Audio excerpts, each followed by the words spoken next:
kabar semua? Senang sekali saya Rini Ayuning Tias dapat menjumpai Anda kembali dalam program kesayangan kita, Dokter Keluarga, disiarkan dari Studio El Sinta TV dan 95,7 FM Fit Radio Semarang. Seperti biasa, selama 1 jam ke depan kami akan menyajikan informasi seputar kesehatan Anda dengan tema spesifik kali ini mengenai kesehatan anak, yaitu menjaga imunitas anak di masa pandemi COVID-19. Bagi Anda yang ingin tanya, silakan kirim saja pertanyaan ke email kami di dokterkeluarga@tv@gmail.com dan acara ini juga bisa dinikmati di Spotify Dokter Keluarga. Dan hari ini pemirsa, kita kehadiran dengan Dr. Christian Nasir SPA. Beliau adalah dokter spesialis anak dari Rumah Sakit Cendana. Kita sapa dulu Dr. Christian yang sudah hadir di samping saya tentunya. Dr. Christian, apa kabar? Baik, terima kasih. Kabar baik ya, senang Iya. sekali berjumpa dengan dokter ya di program ini. Untuk kali ini membahas mengenai menjaga imunitas anak di masa pandemi COVID-19, gitu ya dok ya. Dok, seperti yang kita tahu nih secara umum ya, mau orang dewasa atau anak-anak sekalipun, kita kan harus selalu menjaga kekebalan tubuh atau imunitas itu sendiri, yaitu kesehatan fisik kita, kesehatan mental kita harus selalu dijaga begitu ya dok ya. Karena memang situasinya lagi serba tidak pasti seperti sekarang ini. Namun mungkin dokter ada alasan khusus nih mengapa tema ini sangat penting dibahas, karena mungkin terkait dengan anak-anak masih sangat rentan atau bagaimana dokter di tengah pandemi ini yang mungkin kan udah cukup lama sebetulnya dok ya dari awal Maret. Harusnya sih udah mulai banyak yang beradaptasi. Tapi mungkin penjelasan khususnya seperti apa dokter? Oke, jadi kita bicara mengenai imunitas pada anak ya. Kalau misalnya yang dinamakan anak itu sebelumnya usianya berapa tahun? Jadi antara 0 dari lahir sampai dengan usia 18 tahun. Kemudian yang namanya anak itu mengalami proses yang kita sebut pertumbuhan dan perkembangan. Jadi bertambah berat badannya, tinggi badannya, kemampuan sensorik motorik kasar dan motorik halusnya, kemampuan bicaranya, termasuk di sini adalah proses imunitasnya dia. Jadi kita harus ingat bahwa kekebalan tubuh pada anak itu tidak sama dengan kekebalan tubuh seperti orang dewasa. Nah, karena itu anak ini sama seperti lansia masuk dalam populasi yang rentan terhadap infeksi. Bukan hanya COVID aja ya, tapi juga infeksi baik dari virus, bakteri, ataupun jamur ya. Nah, kemudian juga anak yang mengalami proses perkembangan imunitas ini, kalau misalnya sampai terganggu, mereka mengalami sakit atau infeksi, pasti juga akan terganggu proses pertumbuhan dan perkembangannya, sehingga tidak bisa mencapai potensi tumbuh kembang yang seharusnya, yang optimal bagaimana. Jadi mengapa ini penting? Karena imunitas ini perlu dijaga. Kalau memang ternyata ada masalah, itu bisa mengganggu proses tumbuh kembangnya secara tidak langsung ya. Itu yang sangat merugikan tentunya ya dok ya. Makanya harus jadi perhatian orang tua nih gitu ya dok ya. Tidak hanya COVID-19 ya, tapi juga penyakit apapun ya dok ya. Infeksi ataupun penyakit non-infeksi juga dok. Artinya kenapa nih? Karena kan kekebalan tubuh nih sebetulnya diperlukan untuk menangkal penyakit apa saja gitu pada anak tentunya dok. Kalau misalnya kita bicara mengenai imunitas anak ya, kalau imunitas itu secara umum apa? Jadi kan kekebalan dari tubuh, bagaimana tubuh bisa memproduksi antibodinya untuk melawan kuman atau penyakit yang masuk dari luar ya. Nah, di sini perannya imunitas di sini ya memang bukan hanya dari segi daya tahan tubuh antibodinya, tapi berbagai macam faktor. Jadi faktornya apa?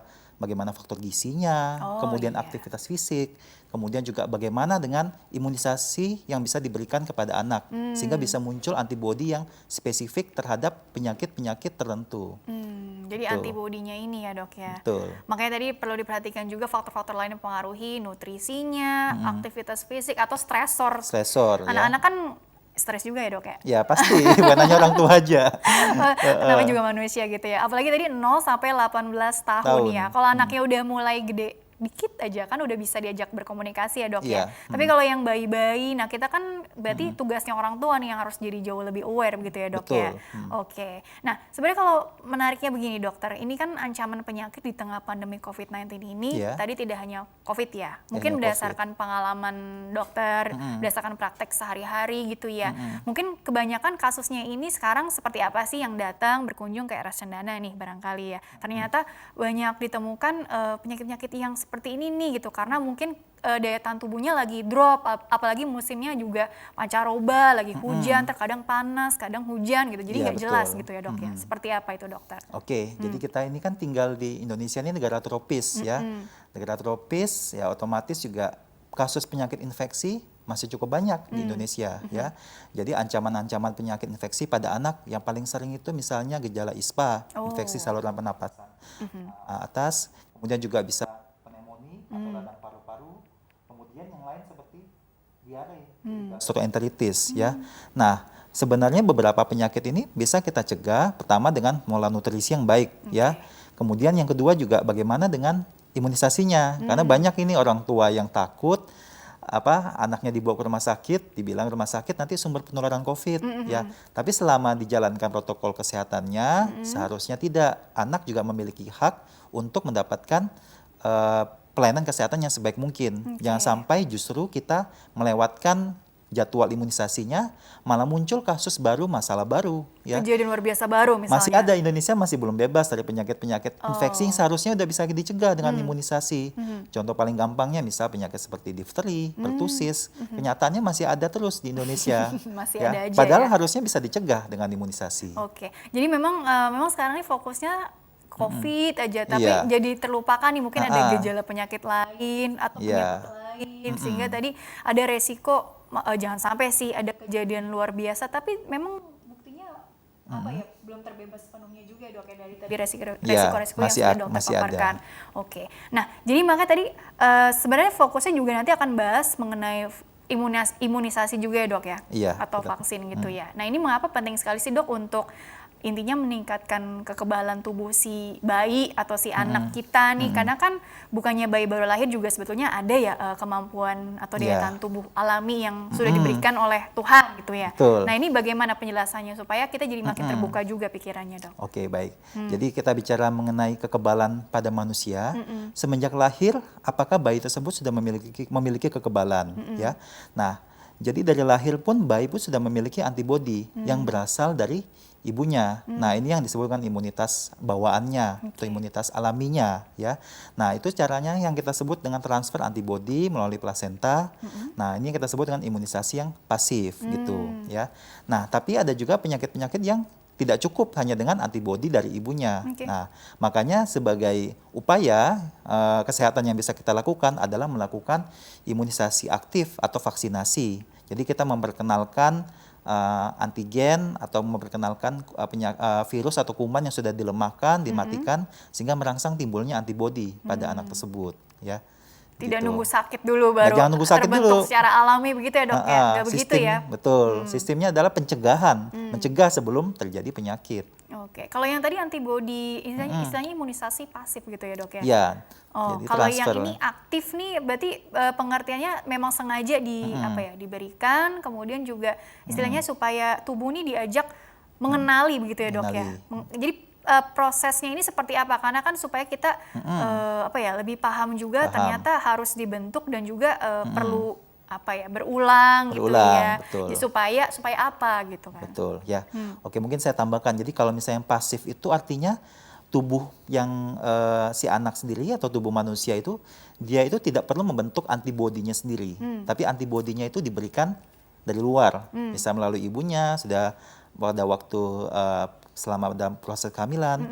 Yang kedua, misalnya saya bercontohkan, misalnya ada juga antibodi yang sudah ada dalam bentuk jadi kita berikan kepada anak. Contohnya ibunya misalnya menderita hepatitis B. Oh. Nah, anaknya pada saat lahir Kasusnya itu. kita berikan juga selain vaksin hepatitis B, ada yang namanya imunoglobulin. Nah, itu ada antibodi yang sudah terbentuk terhadap hepatitis B-nya, sehingga kita harapkan anak tersebut tidak menderita infeksi hepatitis B juga seperti ibunya. Nah, itu antibodi yang kita berikan tuh berarti dia antibodi pasif. Ibunya anaknya tidak perlu membentuk antibodi sendiri. Tapi kalau imunisasi yang aktif artinya kita perkenalkan kumannya, kita berikan komponen dari bakteri atau kuman tersebut ke dalam tubuhnya si anak, sehingga muncullah antibodinya yang bisa melawan apabila nanti di kemudian hari akan timbul penyakit tersebut atau timbul infeksinya ya. Dan kenapa harus diberikan berulang? Karena kalau hanya yang kita berikan itu hanya sebagian kecil atau hanya virus atau kuman yang sudah dilemahkan atau bahkan dimatikan. Nah, diberikan berulang itu sehingga timbul imunitas yang cukup. Jadi kita berikan namanya booster.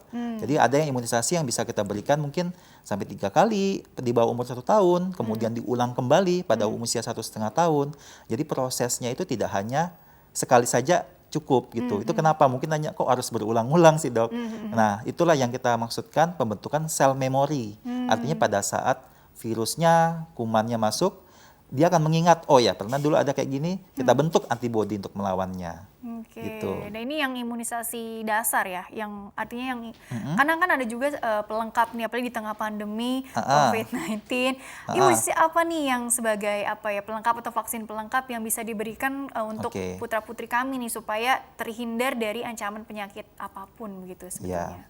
Oke, jadi sebenarnya dari Ikatan Dokter Anak Indonesia sudah menyusun jadwal dan anjuran vaksin yang akan diberikan pada anak ya. Nah, sebenarnya memang semua vaksin itu penting diberikan. Semua ya. vaksin penting nih. Oh, di Penting highlight dong. diberikan. Ya memang ada yang dulu mungkin anaknya dulu oh nggak pernah nih diberikan vaksinasi nih. Tapi kenapa kita harus berikan? Saya contohkan misalnya vaksin pneumokokus ya. Pneumokokus itu infeksi yang menyerang paru-paru dan bisa mengakibatkan juga radang di selaput otak.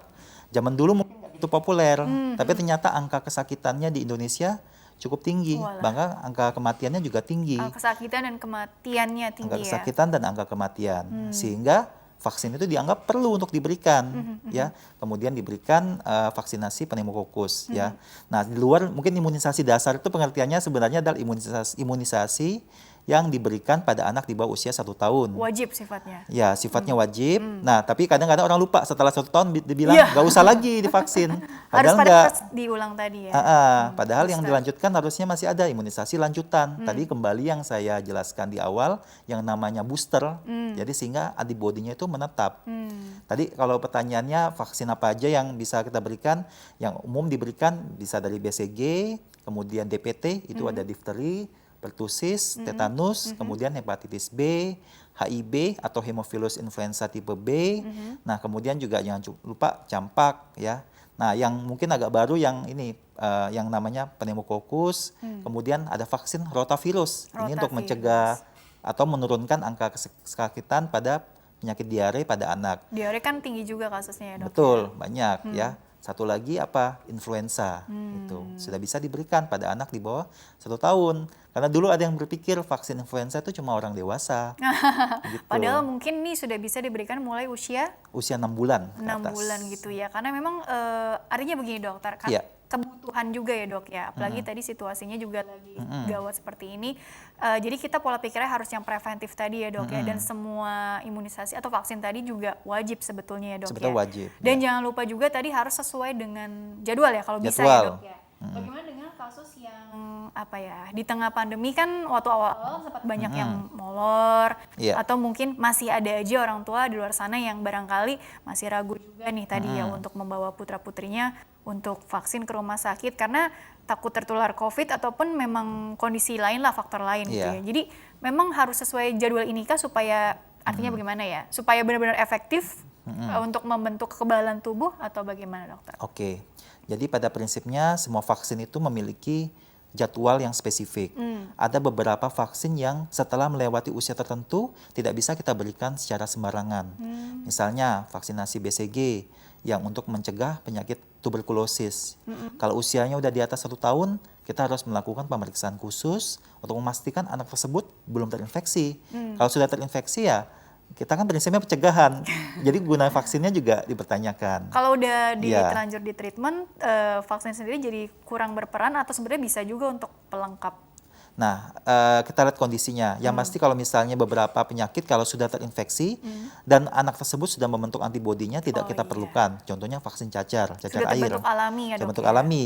Tapi ya memang kita kan prinsipnya jangan sampai anaknya kena dulu Iya, gitu. Karena mereka yang terkena penyakitnya belum memiliki antibodinya, pasti manifestasi penyakitnya akan jauh lebih berat.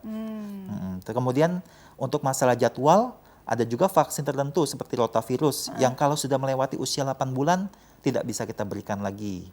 gitu. Karena memang beberapa penelitian menyatakan bahwa mungkin ada sedikit efek samping pada anak-anak. Jadi kita harus memperhatikan timeline-nya. Nah, tapi bagaimana dengan vaksin lainnya? Apakah sudah terlambat? Tidak bisa kita berikan lagi? Tidak, ada yang namanya catch up. Artinya kita kejar. Kejar ya. Imunisasinya harus kita lengkapi. Tujuannya itu seperti yang tadi saya bilang, boosternya, antibodinya mencapai kadar yang optimal.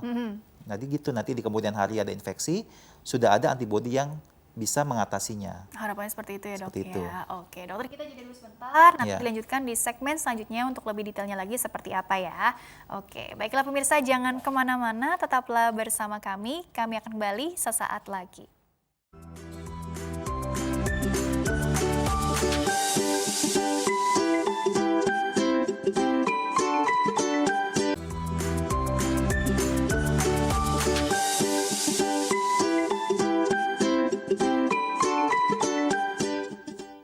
Ya pemirsa, terima kasih Anda masih bersama kami di program Dokter Keluarga, masih membahas mengenai menjaga imunitas anak di masa pandemi COVID-19 bersama dengan Dr. Christian Nasir SPA. Beliau adalah dokter spesialis anak di Rumah Sakit Cendana.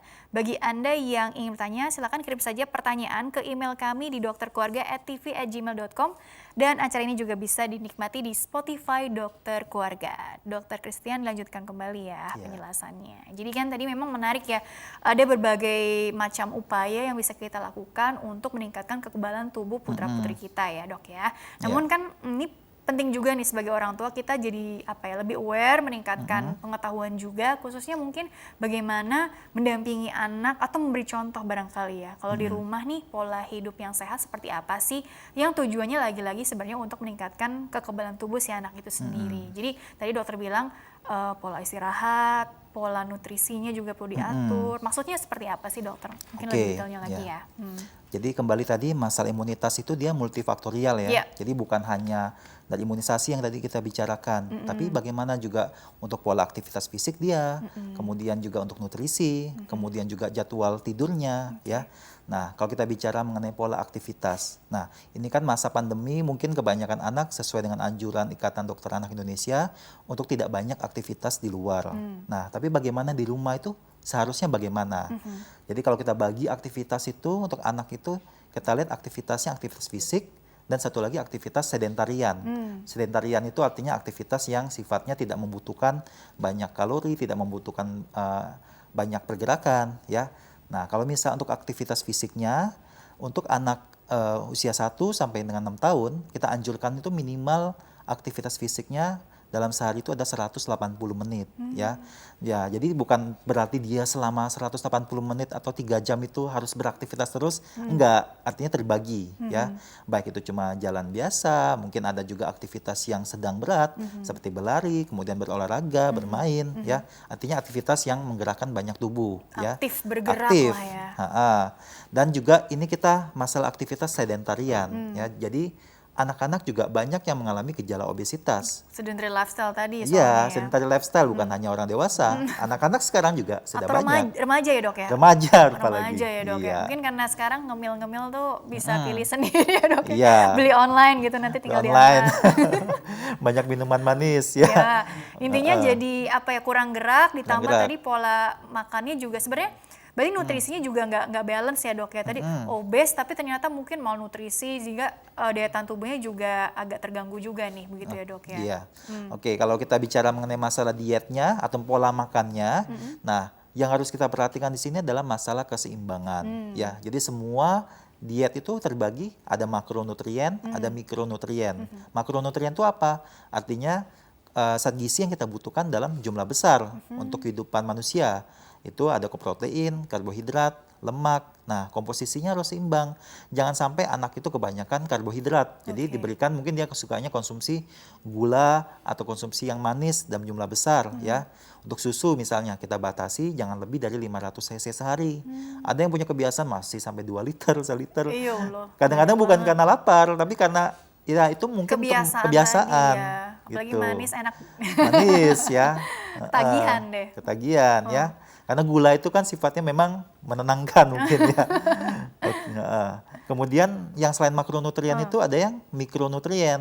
mikronutrien itu artinya zat gizi yang jumlahnya kecil saja dibutuhkan oleh tubuh kita, ya.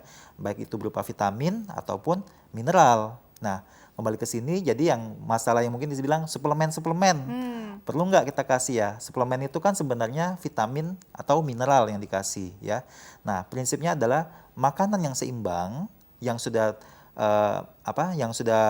mencakup protein, karbohidrat, lemak, kemudian dari sayuran dan buah-buahan juga yang sudah kaya vitamin dan mineral, apabila diberikan dalam porsi yang cukup, harusnya sudah mencukupi untuk masalah vitamin dan mineral tadi. Kalau memang sudah terpenuhi zat Ya. gizi mikro makronutriennya tadi, Iya. udah seimbang, variatif menunya, intinya sih sebetulnya untuk yang tambahan-tambahan tadi sebetulnya tidak terlalu diperlukan begitu dokter. Sebetulnya tidak terlalu diperlukan. Tapi kalau untuk apa ya, intinya kan ada yang kalau kecuali zat besi gitu kali ya dok ya, itu mungkin memang perlu dok, artinya mau dia ada gejala anemia atau enggak, intinya bagus juga untuk kekebalan juga atau enggak ada pengaruhnya sama sekali sebetulnya. Oke, kalau misal masalah zat besi ya, ini kita bahas secara spesifik.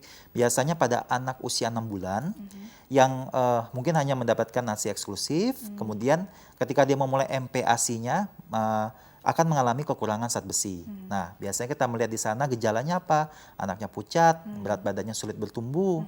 Nah, anaknya kurang begitu aktif. Nah, kita bisa berikan di sana untuk zat besi, ya.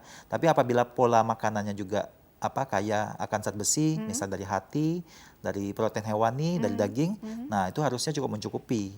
Nah, tapi kemudian untuk zat besi di atas itu bisa kita berikan sebagai tambahan kalau misalnya ada gejalanya. Jadi kalau misal gejalanya tadi saya bilang yang pucat tersebut, anaknya tidak aktif, atau kalau misal konsentrasi belajarnya juga kurang, gitu. Tapi balik lagi lah gitu yang mengenai tadi vitamin C atau vitamin D, bagaimana dengan juga kebiasaan berjemur, karena ini kita bicarakan situasi di tengah pandemi COVID-19 ya. Ini yang sering kali ditanyakan ya, gak apa-apa ini intinya kan larut dalam air nih, artinya nanti juga kalau nggak kepake kebuang nih melalui buang air kecilnya gitu ya dok ya. Jadi gak masalah kok gitu. Nah itu bagaimana dok dengan? Oke, ini saya jelaskan ya. Jadi vitamin itu dua macam ya. Ada vitamin yang larut dalam lemak, ada juga vitamin yang larut dalam air. Oh, iya. Kalau misalnya pendapat itu mungkin benar untuk vitamin yang larut dalam air. Contohnya paling sering itu vitamin C ya. Nah, tapi vitamin C juga kalau misal jumlahnya terlalu besar, kalau itu juga bisa akan mengganggu fungsi ginjal, karena kan harus kita keluarkan, ya. Nah, biasa pada anak kita merekomendasikan ya maksimal ya 400 mg ya. Sebenarnya pun 60-100 mg sudah cukup. Atau alami dari buah dok? Dari buah-buahan juga bisa, itu buah-buahan ya, itu yang berwarna merah atau oranye yang kaya vitamin C. Kemudian tadi yang vitamin yang larut dalam lemak, apakah itu bisa menimbulkan bahaya? Contohnya vitamin larut dalam lemak itu vitamin A, D, E, dan K. Ada yang kita sebut hipervitaminosis, artinya kelebihan vitamin yang bisa menimbulkan gejala. Contohnya misalnya vitamin A. Vitamin A itu dalam dosis tinggi, dia bisa menimbulkan peningkatan seolah-olah tekanan di dalam otak. Jadi anak tersebut bisa gejalanya mual, muntah, gitu. Jadi ya kita harus memperhatikan tetap semua berada dalam rentang dosis yang dianjurkan. Tidak serta-merta karena kita ingin menaikkan imunitas anak, kita berikan jor-joran vitaminnya. Gitu. Jadi intinya kembali lagi yang penting adalah pola gizi yang seimbang tadi ya diperhatikan. Kemudian anak jangan lupa aktivitas fisiknya ya. Jangan terlalu pasif juga. Betul. Mungkin juga ya tadi ya dok ya pentingnya kan yang sering didengar sekarang kan berjemur tadi ya. Berjemur. Mungkin seberapa berpengaruhnya sih untuk sistem imun anak gitu ya. Apalagi di jam berapa gitu kan sering ditanyakan juga ya dok ya. Baik. Jadi kalau misalnya yang berjemur ini hubungannya memang sebenarnya dengan pembentukan vitamin D ya. Jadi pasti mungkin kita udah mengetahui dari dulu kalau misalnya vitamin D itu bisa dengan berjemur dapatnya ya.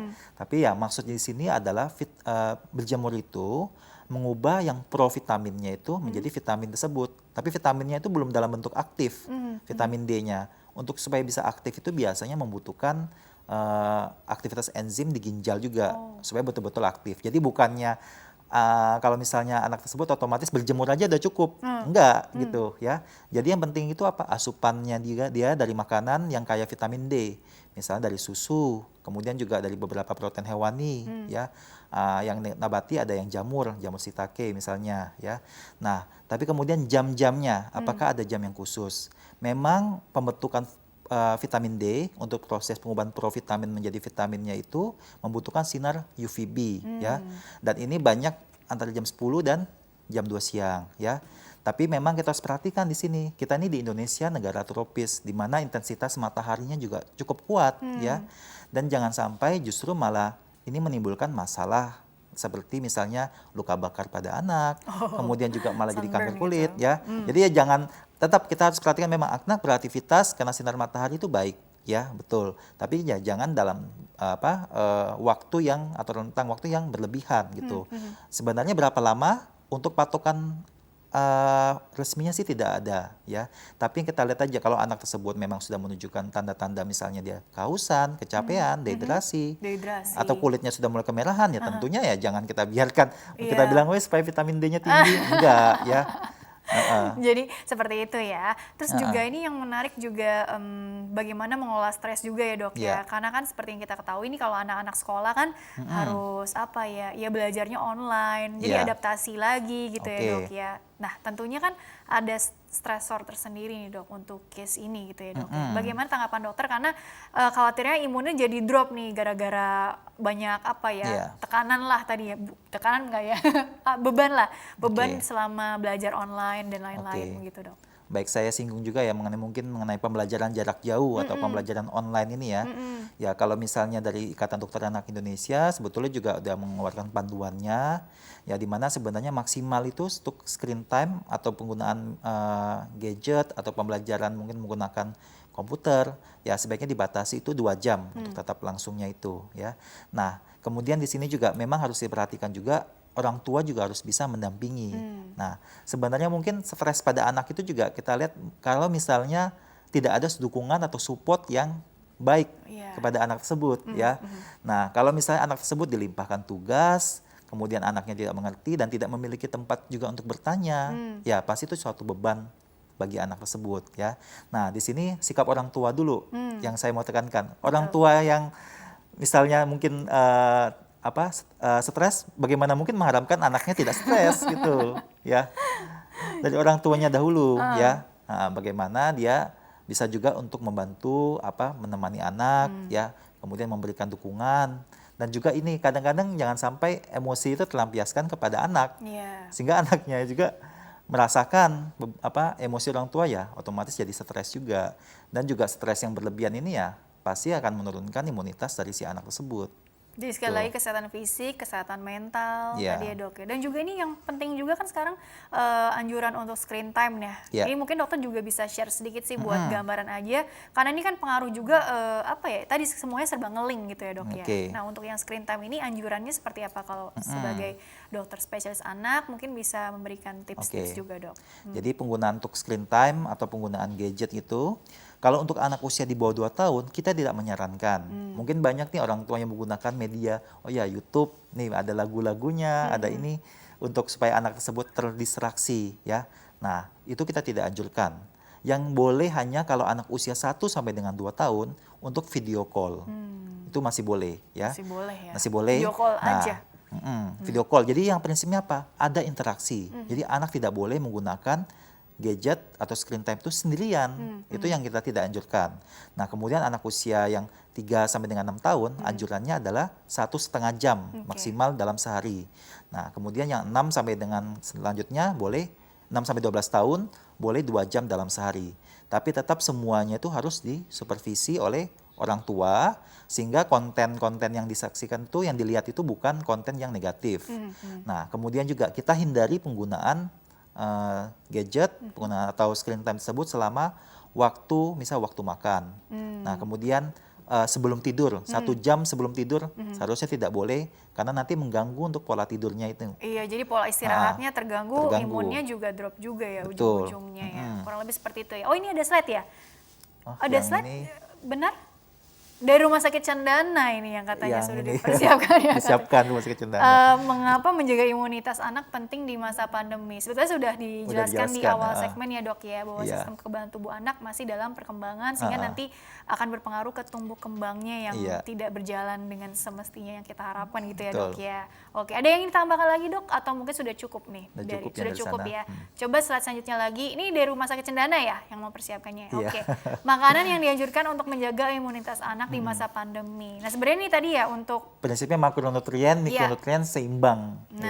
harus balance. Balance. Makanya tadi perhatikan juga ada protein, Iya. juga mungkin karbohidratnya, vitamin, mineral, macam-macam ya dok ya. Ya, tidak ada prinsipnya tidak ada suplemen khusus yang bisa mencegah infeksi tertentu. Jadi semuanya dibutuhkan walaupun dalam jumlah kecil asalkan seimbang. Seimbang, tidak berlebihan Iya, juga, tidak tidak berlebihan. kekurangan juga ya. Ini ada vitamin D, kalsium, terus juga nih asam lemak omega 3. Ya ini yang sering juga, oh nih perlu nggak sih suplemen segala Iya. macam. Yang penting sih sebenarnya tadi prinsip pola gizi seimbang lah, Pola balik gizi lagi ke seimbang. situ-situ lagi ya dok Iya. ya. Oke, coba slide selanjutnya dulu. Ya. Nah, Oh, ini pola hidup sehat kita Nah, bisa. apa dok cara menjaga imunitas anak di masa pandemi yang mengikuti protokol kesehatan yang sudah ada sih sebetulnya. Oke. Jangan sampai anak nggak tahu nih sebenarnya COVID itu apa sih, terus dia merasa stres dan terbebani, sekali lagi disuruh cuci tangan tapi sebenarnya apa sih tujuannya gitu ya dok ya. Iya. Jadi bagaimana mengedukasi juga dok supaya anak juga tidak terlampau ya kepikiran yang tidak juga dokter. Oke. Jadi sebenarnya memang mau pandemi maupun tidak, anak itu perlu diajarkan perilaku hidup bersih dan sehat semenjak kecil. Betul. Jadi bukan karena ada pandemi kita jadi sesuatu yang lebih. Sebenarnya dari dulu pun harus dilakukan. Benar, ya. kebiasaannya. Nah, jadi malah ini sebenarnya kesempatan bagi kita orang tua untuk mengajarkan kepada anaknya kenapa sih penting untuk bisa melakukan protokol yang 3M, cuci tangan, jaga jarak, memakai masker. Ya, orang tua bisa menjelaskan kepada anak-anak secara sederhana. Sekarang pun cukup banyak kok buku yang bisa diunduh yang dalam bentuk gambar sehingga bisa menjelaskan kepada anak, bisa membantu orang tua Secara visual ya dok secara ya. visual ya. Nah, jadi dengan kita harapkan anak-anak ini sudah terbentuk pola perilaku hidup bersih dan sehatnya sehingga kedepannya mereka nanti juga bisa jadi generasi yang sehat, sadar akan kesehatan. Kasih contoh juga ke anak-anaknya mereka kelak ya dok ya. Ya, jangan hanya anaknya benar, orang tuanya juga. Jangan sampai orang tuanya nggak mempraktekkan apa yang diomongkan gitu. Jadi harus sadar juga bahwa oh ada media-media penularan gitu ya. Iya. Salah satunya mungkin tangan atau mulut atau apa gitu ya dok ya. Jadi mungkin harus rajin bersih-bersih gitu ya dok ya, cuci kumur-kumur gitu ya dok Kumur. ya. Seperti itu ya dok ya. Intinya Iya. sebenarnya hal-hal yang simple tapi Simple. harus dijadikan habit gitu ya dok Habit. ya. Oke, supaya dia nanti bisa kasih contoh juga ke generasi yang mendatang Iya. juga ya dok ya. Ada lagi slide selanjutnya. Tips mengasuh anak di masa pandemi. Pastikan kebahagiaan diri sendiri dulu. Nah, tadi artinya Jadi- orang tua harus memberikan gambaran bahwa situasi yang seperti ini tuh kita harus bersikap seperti apa sih. Iya. Jadi orang tuanya juga sebisa mungkin bisa memanage stresnya juga begitu ya, Betul. Dok ya. Mungkin saran-saran aja Dok untuk melengkapi slide yang ada di sini ya, walaupun dokter tadi sudah bercerita panjang lebar juga sih. Oke, yang untuk ini kan kita harus menjaga sosialisasi ya. Iya. Sedangkan memang kondisi sekarang sebaiknya memang anak nggak dibawa terlalu banyak keluar ya. Ya sosialisasi yang bisa kita lakukan apa? Yang dari lingkungan kecil dulu aja dalam keluarga.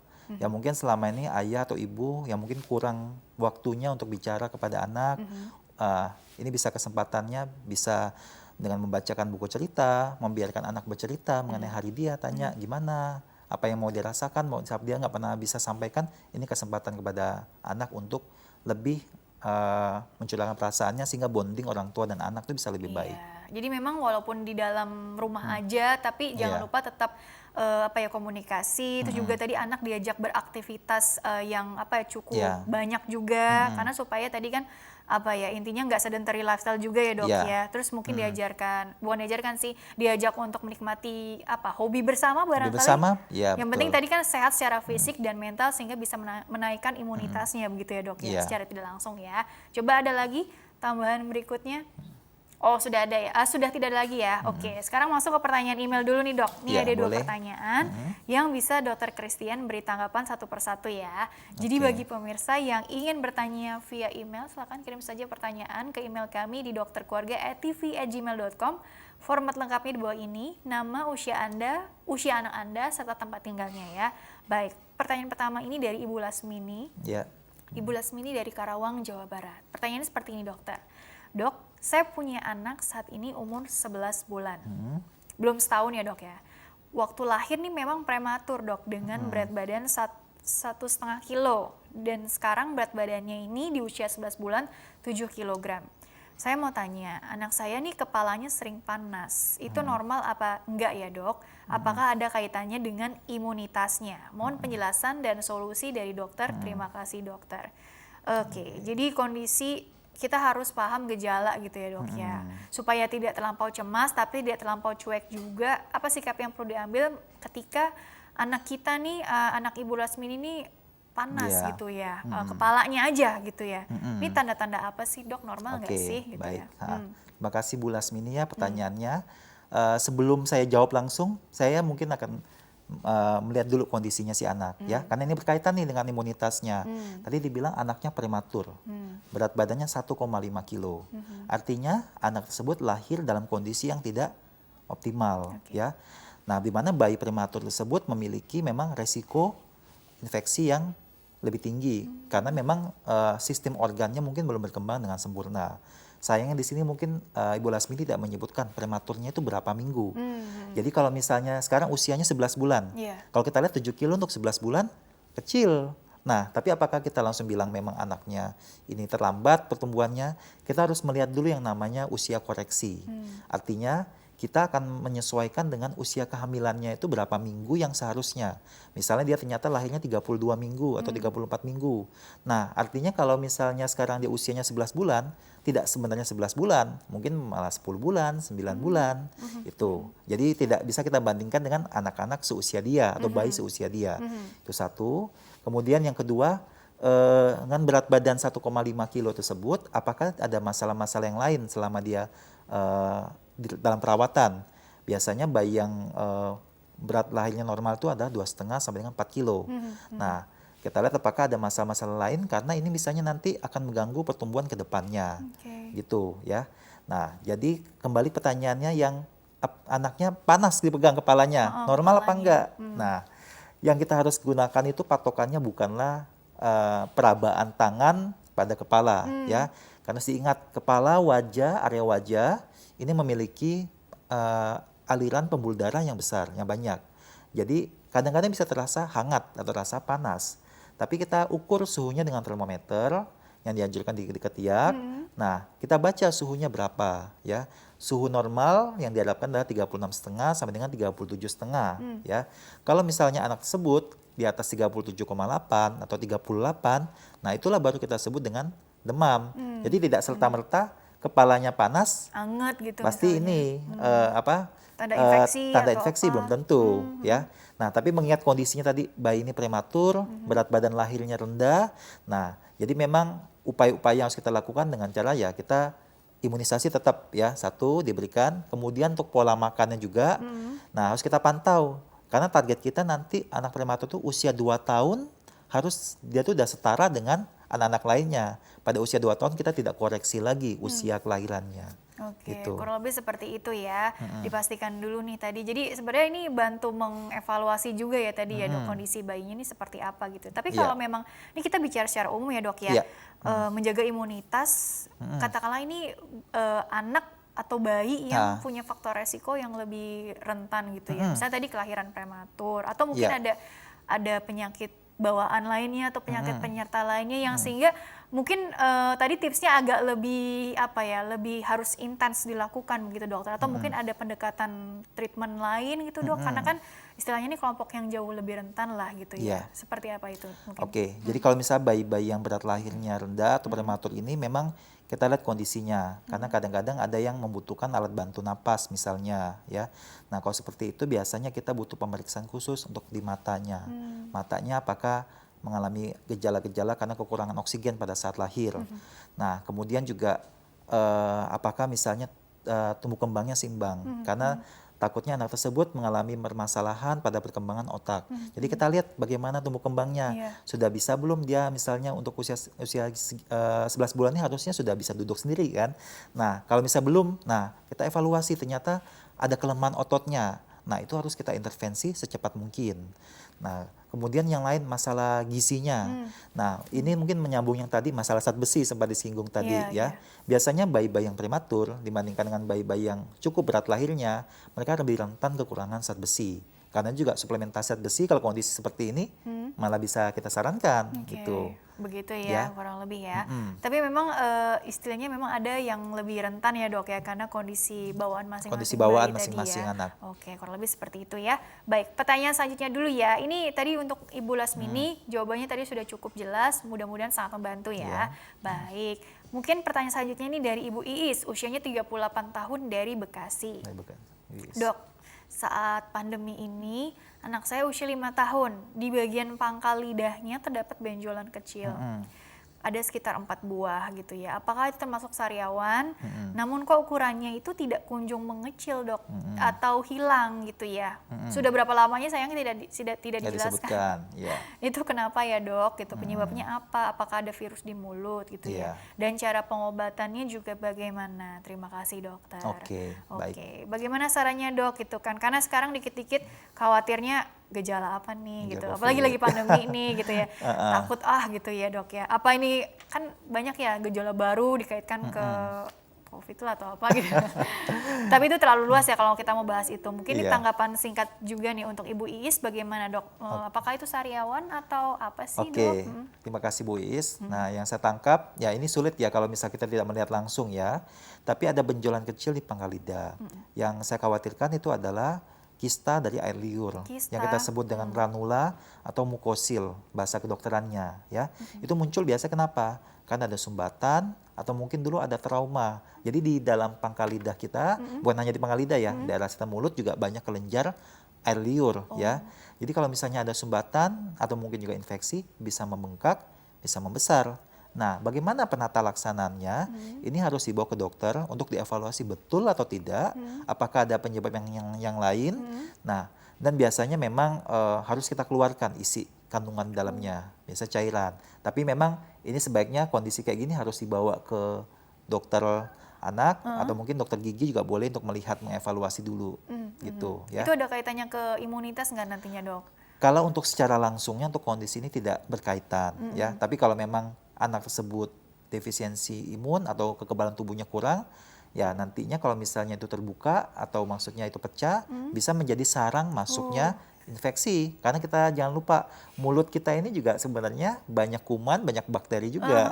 Dalam kondisi normal mungkin tidak masalah, tapi kalau sudah ada jalan masuk kumannya, jalan masuk infeksinya, nah timbullah gejala-gejala yang lain. Oke, yang dikhawatirkan Gitu. tadi pecah dok, Iya. komplikasi dong nanti. Nah, itu yang kita khawatirkan ya jadinya infeksi yang bisa masuk dalam darah, menyebar ya. Jadi sebaiknya memang dibawa langsung ke dokter untuk dievaluasi. Betulkah itu diagnosanya atau ada yang lain? Mungkin saran dari dokter berarti ke dokter anak mungkin atau Iya. ke dokter gigi Dokter atau apa gigi. gitu ke Dokter gigi khusus ada yang anak? penyakit mulut biasanya gitu. Gitu ya dok. Ini masuknya ke penyakit mulut ya dok ya? Iya. Oke, kurang lebih seperti itu ya. Oke, baik. Dokter kita jeda dulu sebentar. Nanti dilanjutkan di segmen terakhir ya dok ya. Iya, baik. Oke, baiklah pemirsa jangan kemana-mana. Tetaplah bersama kami. Kami akan kembali setelah pesan-pesan berikut ini.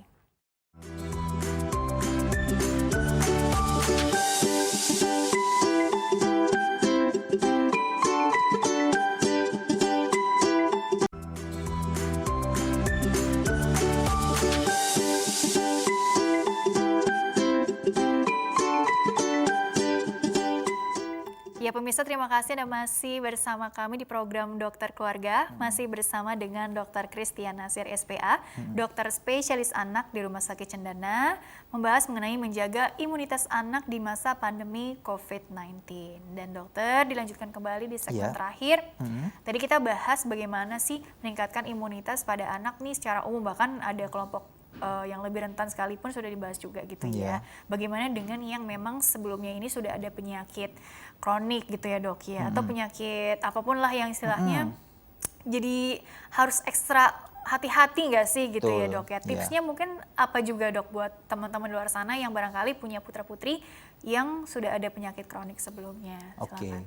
ya baik. Jadi memang kita jangan melupakan bahwa memang anak itu juga memiliki beberapa kondisi kronis atau kondisi bawaan semenjak lahir.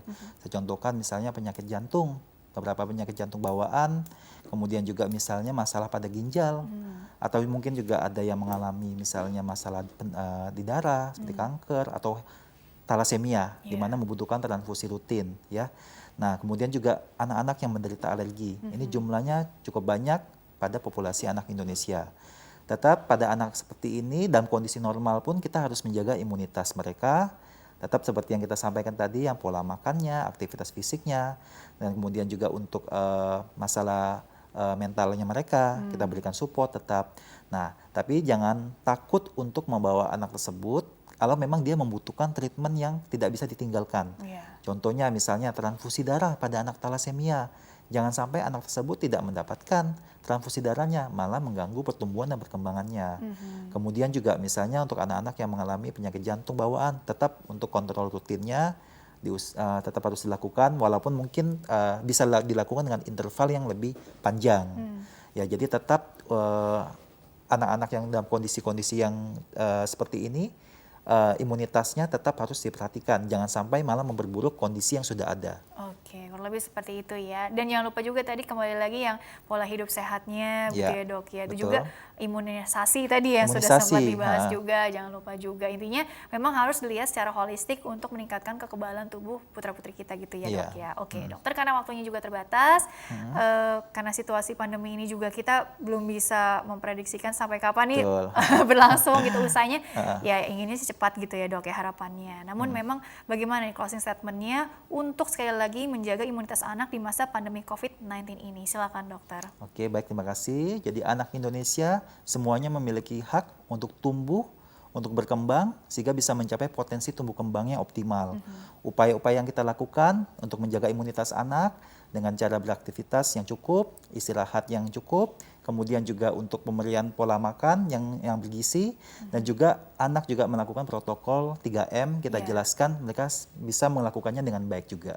Oke, kurang lebih seperti itu ya. Terima kasih Dokter Christian telah berbagi ilmunya di sini. Mudah-mudahan membawa banyak manfaat untuk orang banyak. Sukses selalu untuk dokter ya. Tadi closing statementnya bagus banget ya. Jangan lupa ya, diingat terus gitu ya. Oke, baiklah pemirsa, terima kasih juga Anda telah mengikuti program ini. Saya Rini Ayuning Tias beserta seluruh kru yang tugas mohon undur diri dari hadapan Anda. Sekian dan sampai jumpa.